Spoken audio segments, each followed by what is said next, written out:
ఇవాళ రాష్ట్ర కేబినెట్ సమావేశంలో మరి గత ప్రతి 15 రోజులకు ఒకసారి కేబినెట్ సమావేశం జరుగుద్ది.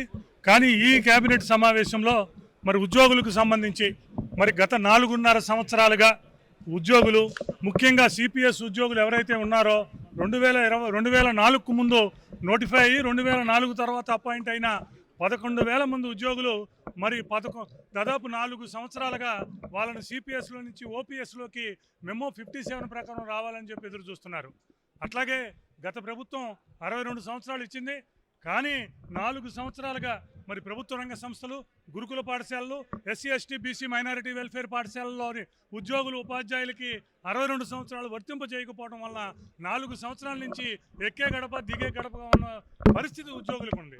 ఇవాళ కేబినెట్ సమావేశంలో మరి ఏదైతే కేంద్ర ప్రభుత్వ 57 మెమో ప్రకారం 11,000 మంది, దాదాపు 8,000 మంది ఉపాధ్యాయులు, 3,000 మంది పోలీస్ అధికారులు, 2,000 మంది మరి ఎన్జిఓస్ కానీ గెజిట్ అధికారులు కానీ ఇవాళ 11,000 మంది ఎన్నో రోజుల నుంచి ఎదురు చూస్తున్న కళ, వారి కుటుంబ సభ్యులు మొత్తం మాకు పెన్షన్ అనేది ఒక కళ, పెన్షన్ అనేది మా జీవితంలో, మా కుటుంబంలో ఒక దీపం అని చెప్పి దాదాపు 4 సంవత్సరాలుగా తిరుగుతున్న వాళ్ళందరికీ కూడా ఇవాళ కేబినెట్ సమావేశంలో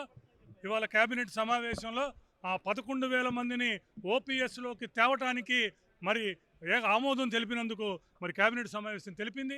మరి దానితో పాటు ప్రభుత్వ రంగ సంస్థ ఉద్యోగులు 9, 10 షెడ్యూళ్ళు ఏదైతే ఉన్నాయో వాటన్నిటికీ, గురుకులాలు అలాగే సొసైటీలో ఉన్న ఉద్యోగ ఉపాధ్యాయులందరికీ కూడా పదవీ విరమణ వయసు పెంపుని 60 నుంచి 62 కూడా కేబినెట్ ఆమోదం తెలిపింది. మరి ఈ సందర్భంగా ఏపీ ఎన్జిఓస్ పక్షాన, ఏపీ జేఏసీ పక్షాన, ఈ రాష్ట్రంలోని ఉద్యోగ ఉపాధ్యాయ కార్మిక పెన్షనర్లందరి పక్షాన కూడా ఎన్నో ఏళ్ల కళ ఇవాళ నెరవేరింది. ఇవాళ ప్రతి సిపిఎస్ ఉద్యోగి ఎవరైతే 11,000 మంది ఉన్నారో ప్రతి సిపిఎస్ ఉద్యోగి కూడా ఈ కేబినెట్ సమావేశం వెంక చూస్తున్నాడు, ముఖ్యమంత్రి గారు ఏమంటే చూస్తున్నాడు, మంత్రివర్గ సమావేశం ఏం జరుగుద్దా అని చెప్పి చూస్తున్నారు. ఇవాళ వారి కళ ఫలించింది, 11,000 మందికి చేశారు. ఈ సందర్భంగా రాష్ట్ర ముఖ్యమంత్రి గౌరవనీయులు నారా చంద్రబాబు నాయుడు గారికి, డిప్యూటీ ముఖ్యమంత్రి పవన్ కళ్యాణ్ గారికి, నారా లోకేష్ గారికి, మరి మాకు ప్రతి విషయంలోనూ ఎంప్లాయీస్కి సంబంధించిన ప్రతి అంశాన్ని ముందుకు తీసుకెళ్లడంలో ముందున్న రాష్ట్ర ఆర్థిక శాఖ మంత్రులు పయ్యావుల కేశవ్ గారికి, చీఫ్ సెక్రటరీ సాయి ప్రసాద్ గారికి, మరి మిగతా సంబంధిత అధికారులందరికీ కూడా మరొకసారి ఈ రాష్ట్రంలోని ఉద్యోగులందరి పక్షాన కూడా చేస్తున్నాం. అట్లాగే ఒక్క 5-6 రోజుల క్రితమే ముఖ్యమంత్రి గారు ఏదైతే కాంట్రాక్ట్ ఎంప్లాయీస్ రెగ్యులరేషన్ కూడా మరి గత 3 సంవత్సరాలుగా పెండింగ్ ఉందో ఆ 3 సంవత్సరాలుగా పెండింగ్ ఉన్న ప్రాసెస్ను పిక్ చేయని చెప్పి పరిపాలన ఆమోదం తెలుపుతూ ముఖ్యమంత్రి గారు ఫైలుకు ఆమోదించారు. దానివేళ కూడా 8,000 మంది ఏదైతే ఎదురు చూస్తున్నారో 8,000 మందికి కూడా ఇవాళ రెగ్యులరైజేషన్ యొక్క ప్రక్రియ ప్రారంభమైందన్న విషయాన్ని కూడా తెలియజేస్తున్నాం. ఈ సందర్భంగా మరి ఉద్యోగులకు సంబంధించిన ముఖ్యమైన అంశాలు 3టిని ఈ వారంలో మరి రాష్ట్ర ప్రభుత్వం క్లియర్ చేసింది. మరి ఏదైతే 60-62 సంవత్సరాలు చేసిందో మరి కాంట్రాక్ట్ అవుట్సోర్సింగ్ ఉద్యోగులకు కూడా దీని వెనకాలే వాళ్ళకు కూడా ఇవ్వాలని చెప్పారు. 60-62 సంవత్సరాల వాళ్ళకు కూడా ఇవ్వాలని, మరి ఉద్యోగులకు సంబంధించిన అటు పక్క జీపీఎఫ్ నుంచి, ఏపీజీఎల్ఐ నుంచి మా బకాయిలు 21,000 కోట్ల నుంచి, మా మీద పెట్టిన పోలీస్ కేసులు ఎత్తివేయటం నుంచి, మాకు స్వేచ్ఛాయుత వాతావరణాన్ని కల్పించడం కాడి నుంచి ఇవాళ ఈ 3 అంశాలకు సంబంధించిన అన్నీ క్లియర్ చేయటం కాక పిఆర్సీ కమిటీ ఒకటి పెండింగ్ ఉండిపోయింది. మరి ఏదైతే ఉద్యోగులంతా ఎదురు చూస్తున్న వేతన సవరణ అలాగే ఇంటీరియం రిలీఫ్ అంశాన్ని కూడా ప్రభుత్వం పరిశీలించాలని ముఖ్యమంత్రి గారు దాని మీద దృష్టి పెట్టి దాన్ని కూడా పరిష్కారం చేయాలని చెప్పి కోరుకుంటూ ఉద్యోగులందరి పక్షాన, ఉపాధ్యాయులందరి పక్షాన, పెన్షనర్లందరి పక్షాన మరొక్కసారి ప్రభుత్వానికి థ్యాంక్స్ చెప్తూ థ్యాంక్ యూ సీఎం సార్ అని చెప్తున్నాం. ఈరోజు జరిగిన మంత్రివర్గ సమావేశంలో ఒక గొప్ప చారిత్రక నిర్ణయం తీసుకున్నారు గౌరవ ముఖ్యమంత్రి గారు, వాళ్ళ మంత్రివర్గం కలిసి. ఏదైతే 2004 నోటిఫికేషన్ ముందు ఉద్యోగంలో జాయిన్ అయ్యి వివిధ శాఖల్లో పనిచేసిన ఉద్యోగులు సిపిఎస్ కాంట్రిబ్యూటివ్ పెన్షన్ స్కీమ్ నుంచి ఓల్డ్ పెన్షన్ స్కీమ్లో తీసుకురావడానికి ఆప్షన్ ఇవ్వడానికి ఈరోజు మంత్రివర్గం ఆమోదం తెలపడం జరిగింది. దీనికి ఆంధ్రప్రదేశ్ సచివాలయ సంఘం నుంచి గౌరవ ముఖ్యమంత్రి గారికి, వారి మంత్రివర్గ సభ్యులందరికీ కృతజ్ఞతలు తెలియజేస్తున్నాం. ముఖ్యంగా ఏదైనా కానీ చరిత్రాత్మక నిర్ణయాలు తీసుకోవడంలో చంద్రబాబు నాయుడు గారు ముందుంటారు.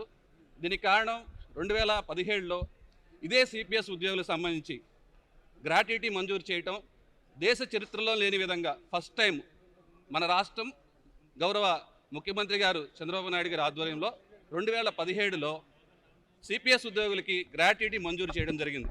తద్వారా ఈరోజు 16 లక్షల రూపాయలు సిపిఎస్ ఉద్యోగులకి గ్రాట్యుటీ తీసుకోవడం జరుగుతుంది. దాంతోపాటు సిపిఎస్ ఉద్యోగులు ఎవరైనా చనిపోయిన పక్షంలో వాళ్ళ కుటుంబ సభ్యులకి ఫ్యామిలీ పెన్షన్ కూడా మంజూరు చేస్తూ 2017లో ఒక చారిత్రాత్మక నిర్ణయం తీసుకున్నారు. అది ఏ దేశ చరిత్రలో కూడా ఫస్ట్ టైం మన రాష్ట్రం సాధించిన ఘనతగా చెప్పుకుంటాం. ముఖ్యంగా ఎన్ని ఆర్థిక ఇబ్బందులున్నా కానీ ఈ రోజున దీనివల్ల 11,000 మంది ఉద్యోగులు వాళ్ళ కుటుంబ సభ్యులు దీనికి వ్యతిరేకాలు తెలియజేస్తున్నారు. వాళ్ళ జీవితం ఈరోజు చాలా సుదినంగా భావిస్తున్నారు వాళ్ళ ఫ్యామిలీ మెంబర్స్ కానీ అందరు కానీ. ముఖ్యంగా దీని ద్వారా ప్రతి ఉద్యోగికి సుమారు 3.3 crores వాళ్ళ సర్వీస్ బెనిఫిట్స్ గవర్నమెంట్ ఇవ్వడం జరుగుతుంది.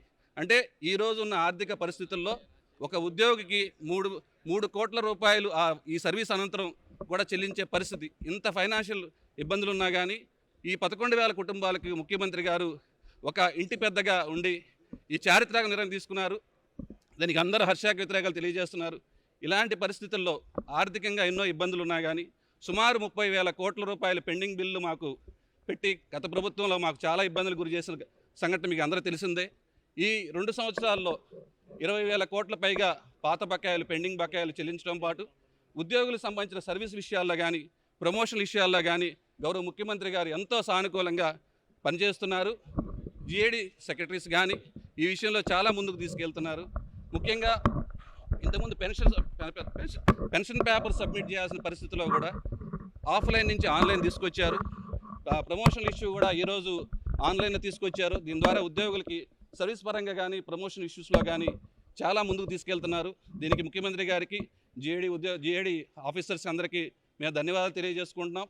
రాబోయే రోజుల్లో కూడా ముఖ్యమంత్రి గారు ఈ సిపిఎస్ అంశంలో ఏదైతే మేనిఫెస్టోలో చెప్పారో సిపిఎస్ ఉద్యోగులకి ఒక ఆర్థిక భరోసా ఇస్తామని చెప్పారో దాని మీద కూడా సానుకూలంగా వస్తుందని మేము ఆశిస్తున్నాం.